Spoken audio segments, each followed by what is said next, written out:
San Pedro, después de haber declarado que Cristo es el Hijo de Dios vivo, recibe del propio Cristo esta respuesta. Vámonos a Mateo 16, versículos del 17 al 19. Replicando Jesús le dijo: Bienaventurado eres, Simón, hijo de Jonás, porque no te ha revelado esto la carne ni la sangre, sino mi Padre que está en los cielos. Y yo a mi vez te digo que tú eres Pedro, justo ahí le cambia el nombre, y sobre esta piedra edificaré mi iglesia, y las puertas del Hades no prevalecerán contra ella. Y atención con esta gran responsabilidad que le concede a San Pedro, además de fundar sobre él su iglesia. A ti te daré las llaves del reino de los cielos, y lo que ates en la tierra quedará atado en los cielos, y lo que desates en la tierra quedará desatado en los cielos. Cristo le da a San Pedro nada más ni nada menos que las llaves del reino de Dios y el poder de atar y desatar en los cielos. ¿Le dio eso a Martín Lutero en el año 1521 después de Cristo para su reforma protestante? Obviamente no, se lo dio a San Pedro. Como vemos en primera instancia, Cristo antes de nada le cambia el nombre de Simón a Pedro, justo en el instante de fundar su iglesia sobre él. Eso es muy significativo para lo que viene después, ya que el nombre de Pedro proviene del latín Petrus, siendo su significado literal piedra, y a su vez proviene del arameo Kefa o Cefas, que igualmente significa piedra y se traduce al latín como Petrus. Por lo tanto, que Cristo le diga: tú eres Cefas, Petrus, y sobre este Petrus o Cefas edificaré mi iglesia, le está diciendo a Pedro claramente que él es piedra y sobre él edificará su iglesia. El que no entienda esto no es porque sea tonto, más bien es porque no quiere entenderlo, ya que si un protestante se rinde a esta evidencia, lógicamente volverá a la Iglesia Católica, cuestionando la gran mentira de su secta. Lamentablemente, no todo el mundo es tan valiente como para aceptar que se ha equivocado dejándose engañar. Prefieren seguir con una venda en sus ojos antes de quitársela y ver la realidad reconociendo su necedad. En este asunto no hay vuelta de hoja.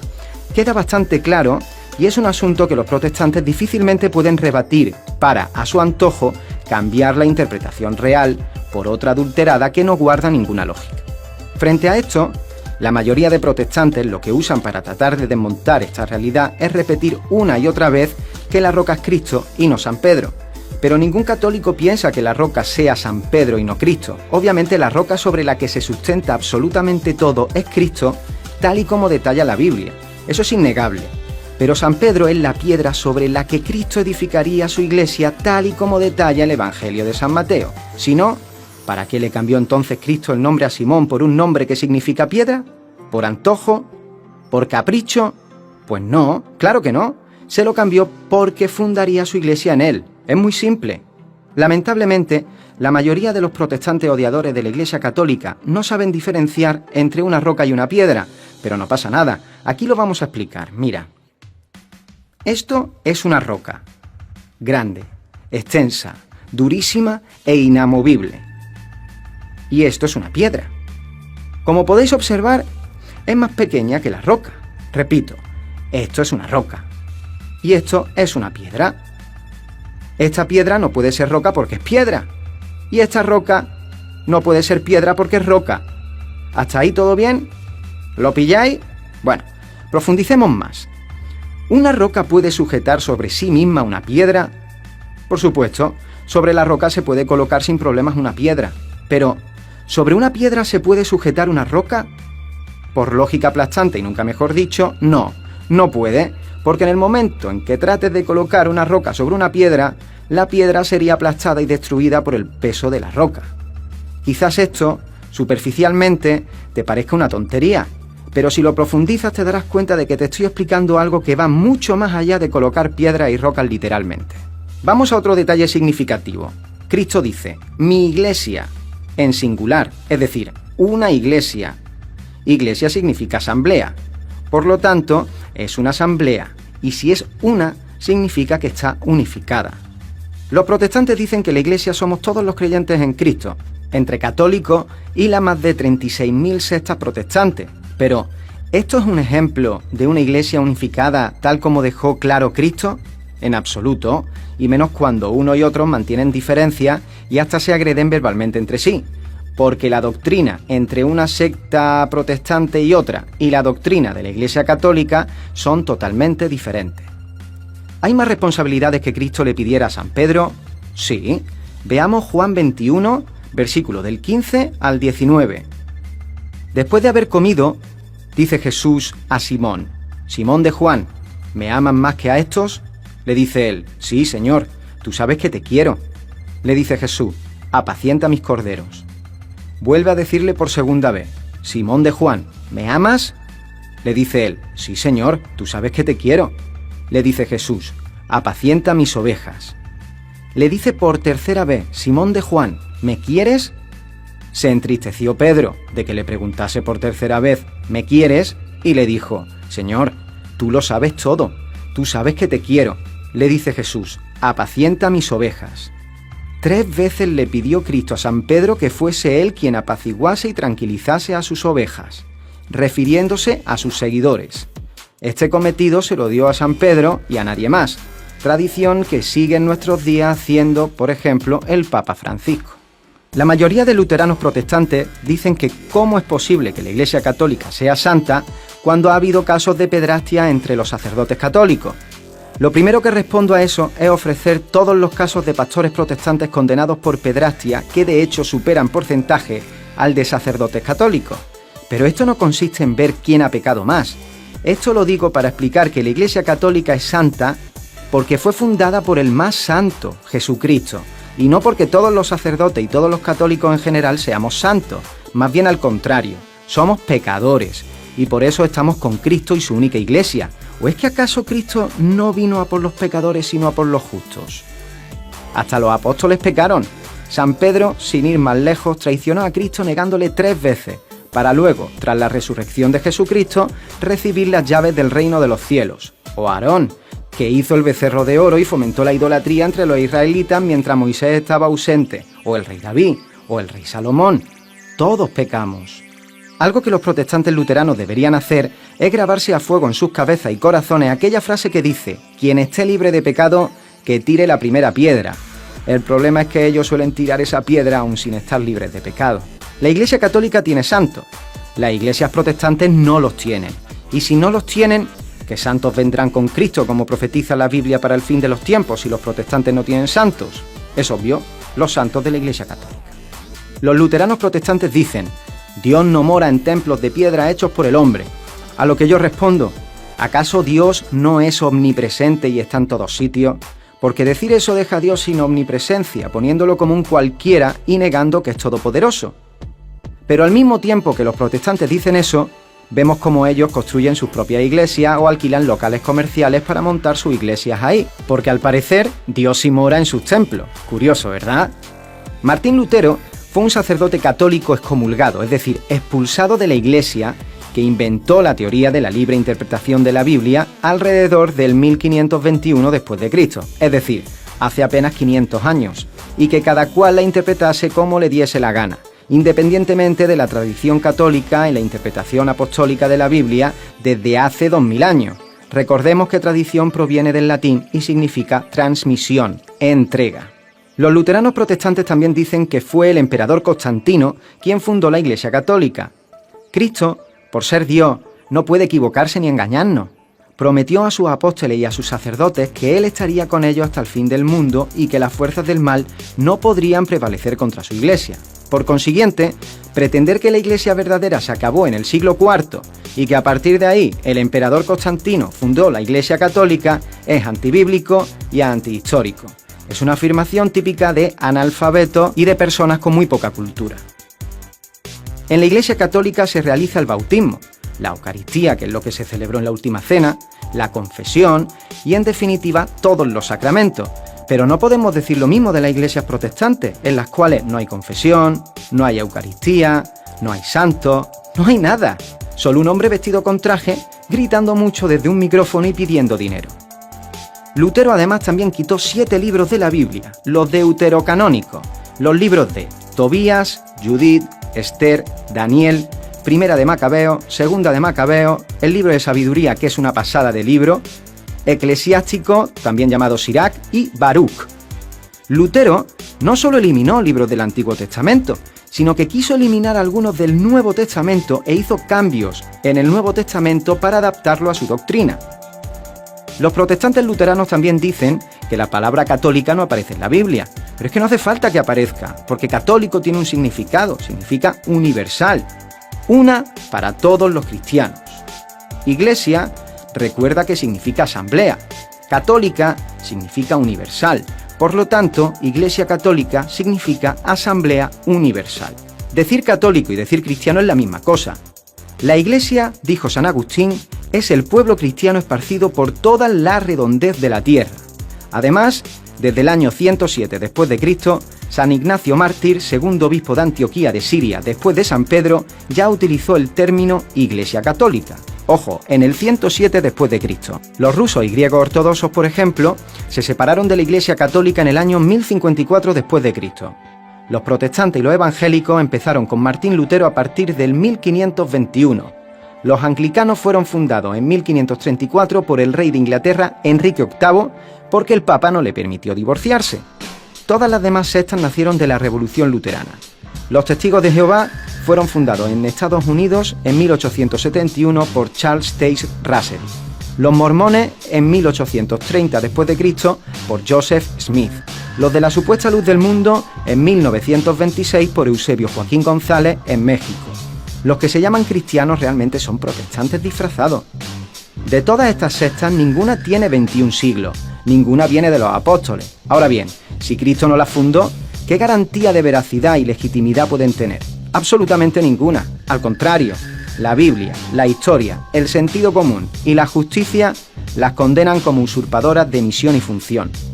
Y ya para terminar, me quedo con estos versículos. Mateo, capítulo 7, versículos del 15 al 23. Guardaos de los falsos profetas que vienen a vosotros con vestiduras de ovejas, mas por dentro son lobos feroces.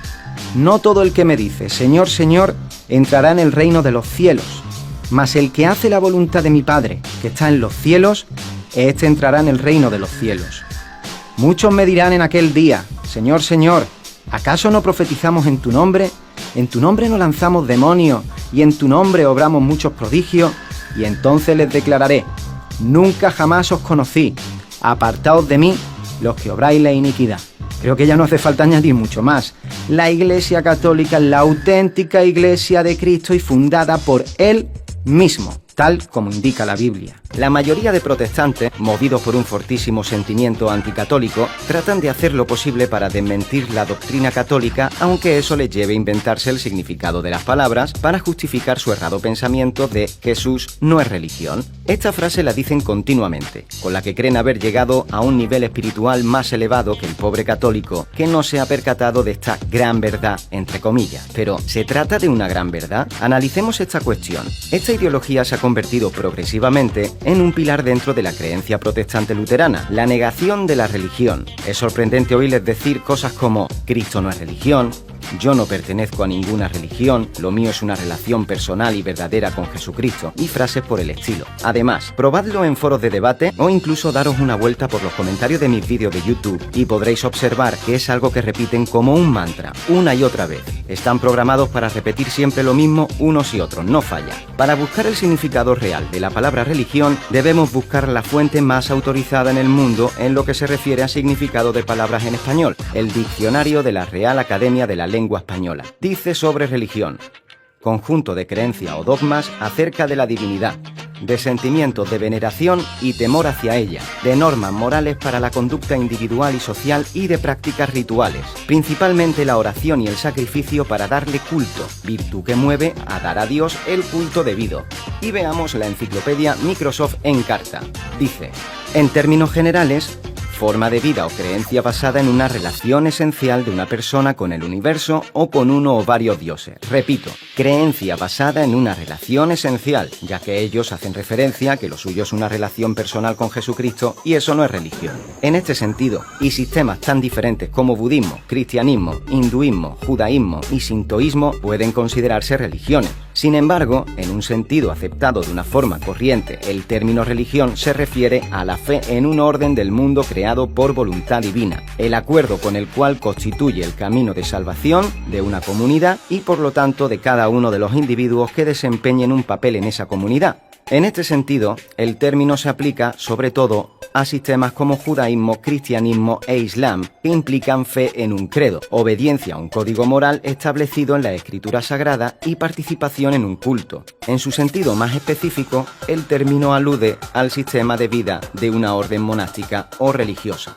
Por lo tanto, afirmar que Jesucristo no es religión, sino que se vive una relación personal con Él es una contradicción, puesto que la religión es, en sí misma, una relación personal con Él. Los protestantes lo único que están haciendo es quedar en ridículo, puesto que se contradicen a sí mismos constantemente hasta llegar al punto de querer inventarse el significado de las palabras. Si buscamos la palabra cristianismo en la Real Academia de la Lengua Española, encontramos el siguiente significado: religión cristiana. Y en la enciclopedia Microsoft Encarta dice: religión monoteísta basadas en la enseñanza de Jesucristo, según se recogen en los evangelios, que ha marcado profundamente la cultura occidental y es actualmente la más extendida del mundo. Está ampliamente presente en todos los continentes del globo y la profesan más de 1.700 millones de personas. El cristianismo no solo es considerado mundialmente como una religión, sino como la más extendida del mundo. Decirse cristiano y decir que su cristianismo no es religión es simplemente rechazar ¿cuál es el significado de la palabra? Vivir en un universo imaginario donde las palabras significan para esa persona lo que quiere que signifiquen, pero no lo que significan para el resto del mundo.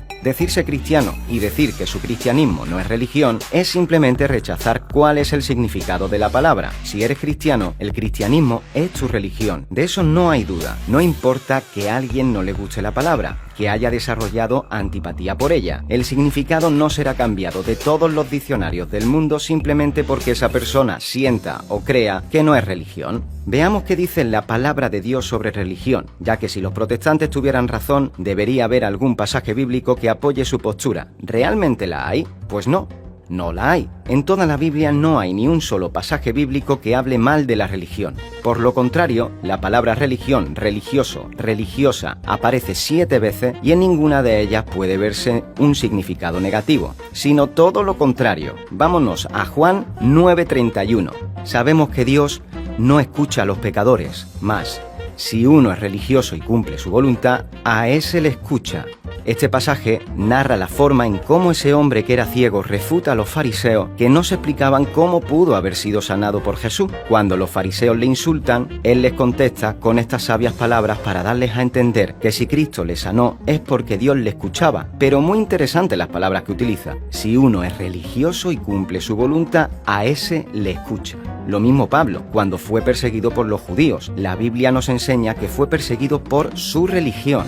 Vámonos a Hechos 25:19. Solamente tenían contra él unas discusiones sobre su propia religión y sobre un tal Jesús ya muerto, de quien Pablo afirma que vive. Muchos pueden decir que no tienen religión, pero ¿es que acaso Pablo no era cristiano? Y Pablo, dice la Biblia, tenía religión. Si Pablo tenía religión y era perseguido por ella, ¿por qué los protestantes no tienen religión? Pablo posteriormente explica que él había sido fariseo y alega que el judaísmo era su religión. Hechos 26:5. Ellos me conocen de mucho tiempo atrás y si quieren pueden testificar que yo he vivido como fariseo conforme a la secta más estricta de nuestra religión. Importante notar que no dice que ya no es su religión.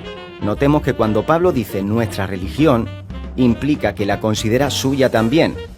El judaísmo fue la religión verdadera, que ahora llegaba a su plenitud con Cristo y el cristianismo. Pablo no cambió de Dios, sino que le conoció en plenitud a través de la revelación de Jesucristo. Uno de los pasajes más contundentes que mencionan la palabra religión es el siguiente: Santiago capítulo 1 del 26 al 27. Si alguno se cree religioso, pero no pone freno a su lengua, sino que engaña a su propio corazón, su religión es vana. La religión pura e intachable ante Dios Padre es esta: visitar a los huérfanos y a las viudas en su tribulación y conservarse incontaminado del mundo.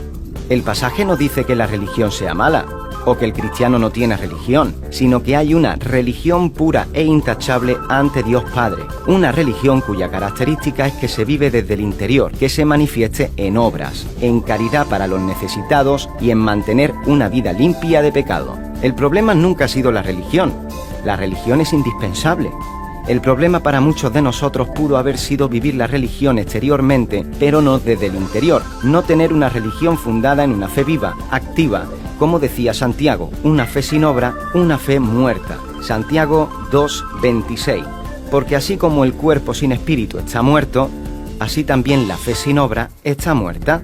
La mayoría de protestantes, al tratar de desligarse de normas y dogmas y tener fuertes sentimientos anticatólicos, han tratado de redefinir la palabra religión y de asociar la palabra con un simple y mero cumplimiento de preceptos. Luego de haber hecho dicha asociación y redefinición de la palabra, para no haberse visto afectados por el cambio, han salido del paquete diciendo que lo de ellos no es religión, pero lo de los demás sí. Es una novedosa forma de distinguirse como un creyente verdadero libre de dogmas y religiones. Les da una sensación de libertad, les permite no estar sujetos a ningún tipo de autoridad, excepto lo que ellos entienden de la Biblia y bajo su propia interpretación. Si en alguna iglesia no les gusta lo que dicen, se van a otra y así sucesivamente. Y si son carismáticos, quizá hasta funden una nueva, y eso que ya existen miles y cientos de miles de iglesias protestantes diferentes. Nada es acorde con lo que exige la palabra de Dios. Primera de Corintios 1:10. Os conjuro, hermanos, por el nombre de nuestro Señor Jesucristo, a que tengáis todos un mismo hablar y no haya entre vosotros divisiones. Antes bien, estéis unidos en una misma mentalidad y un mismo juicio.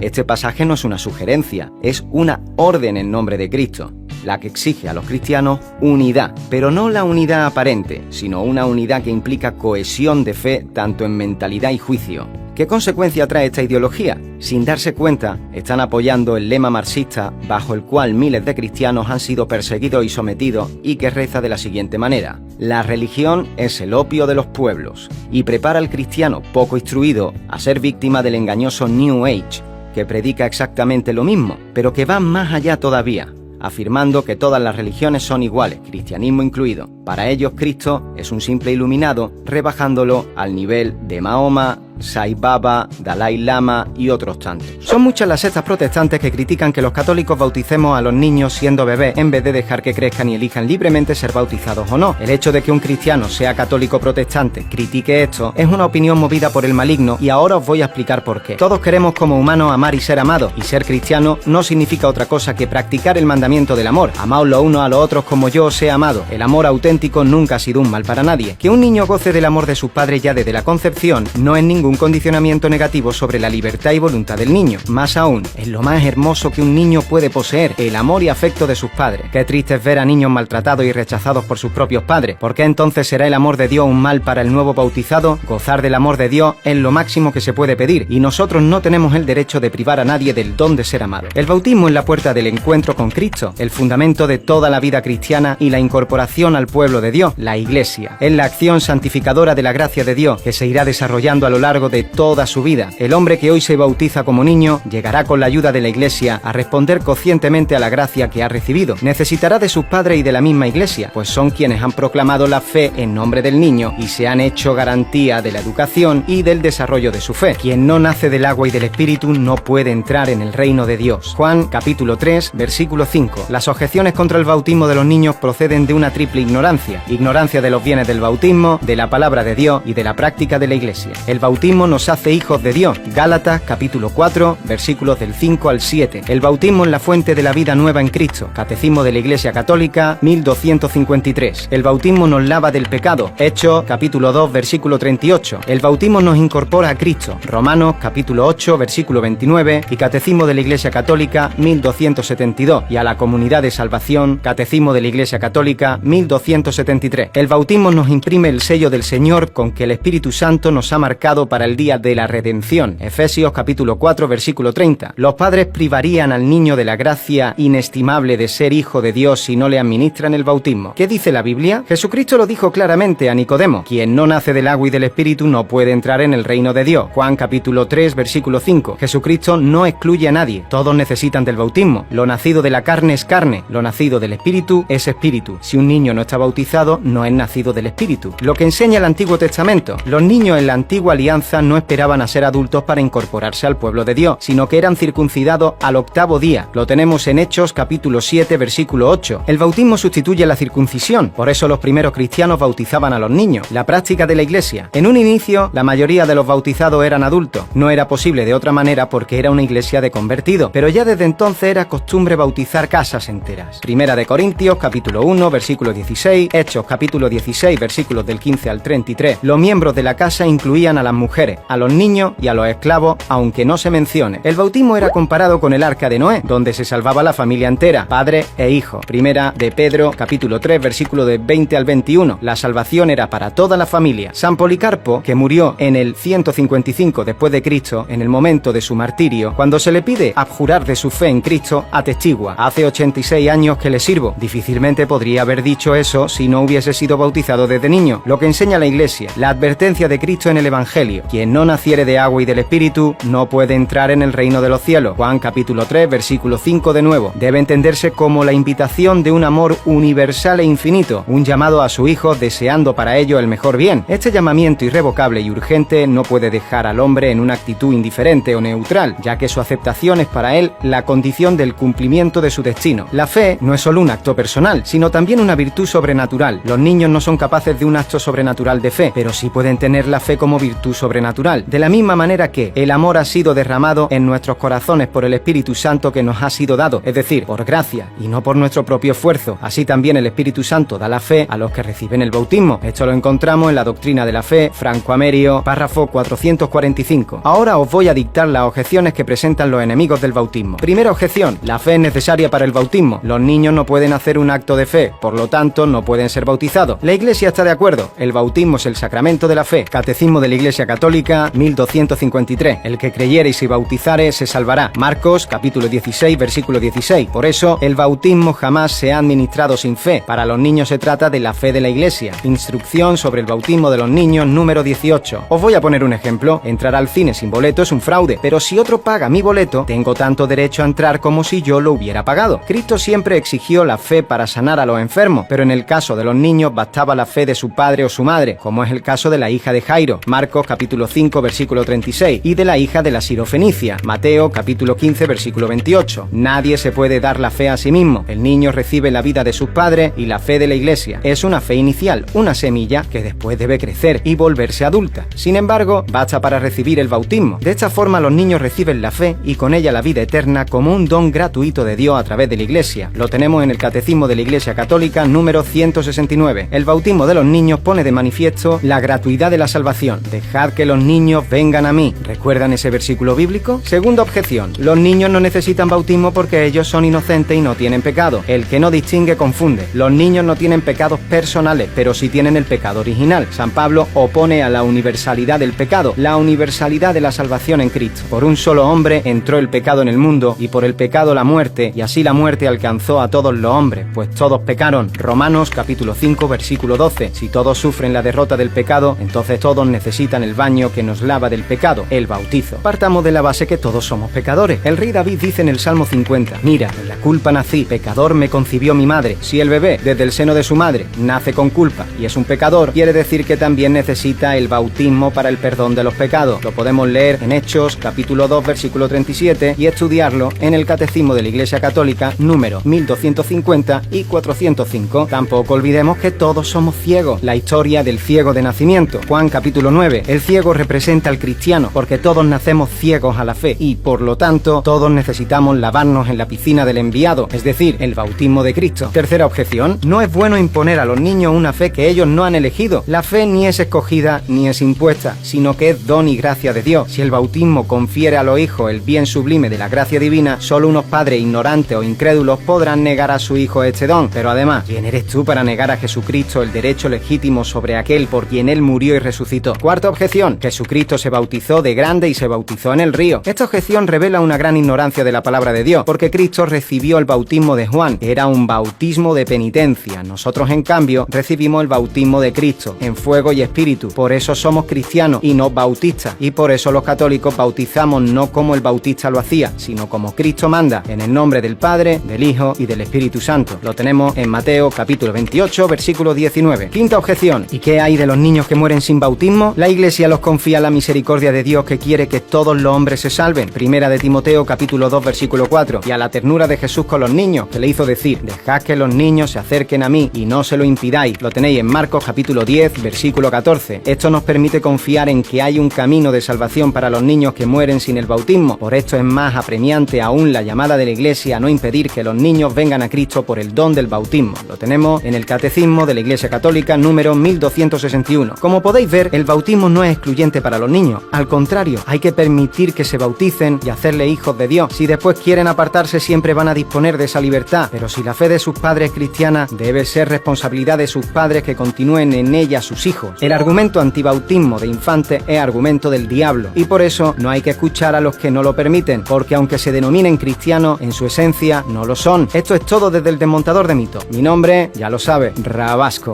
Hasta la próxima. Paz y amor, familia, y que Dios os bendiga.